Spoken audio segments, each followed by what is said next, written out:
In the sprawling countryside of Regency England, amid the rolling hills and whispering woods of Devonshire, sat the grand estate of Alderidge.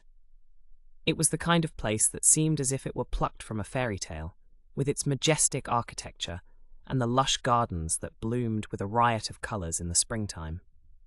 At the heart of Alderidge's social season was Miss Clara Beaumont, known throughout the county for her impeccable grace and the subtle intellect that sparkled behind her hazel eyes. Though pursued by many an eligible gentleman, Clara's heart remained untouched, her mind fixed firmly on other, less romantic pursuits, such as her secret and scandalous love for botanical studies. One balmy evening, during a grand ball hosted by her overly ambitious mother, Clara found herself stepping out onto the terrace to escape the flurry of matchmaking. The moon cast a silver glow over the garden, luring her towards her beloved greenhouse. Lost in thought, she didn't notice the shadow that moved with quiet intensity behind her until a voice, both familiar and unexpectedly welcome, spoke. "Quite the escape, isn't it, Miss Beaumont?" said Mr. Jonathan Ridley, a gentleman of considerable charm and the youngest son of the Duke of Wexford. Known for his unconventional travels and his studies in exotic botany, he was the one man whose name sent whispers through the crowd and a thrill of intrigue through Clara's heart. Clara, ever composed, turned to face him, her expression one of mild surprise. "Mr. Ridley, I did not see you there. I needed a reprieve from the festivities." Jonathan smiled, stepping into the moonlight.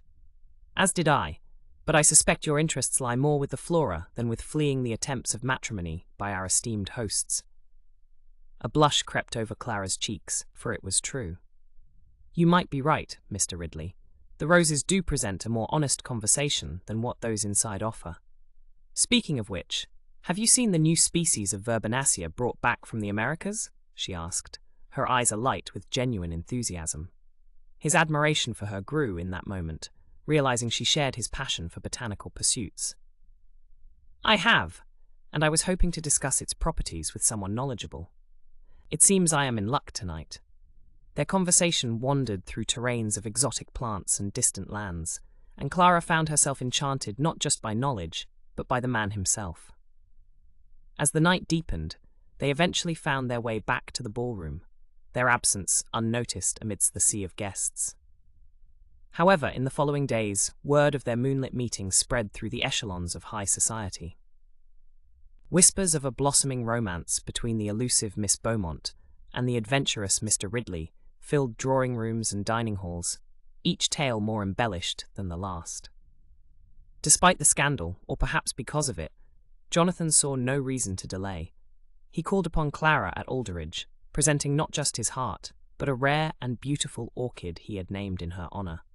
Before the piercing eyes of her family and the gossipy society, he offered a proposal not just of marriage, but of a lifetime of shared adventures and discoveries. With her heart finally alight with passion, not just for her plants, but for a man who shared her dreams, Clara accepted. The engagement, though born amid scandal, bloomed like the flowers in her greenhouse, promising a life filled with as much beauty and exploration.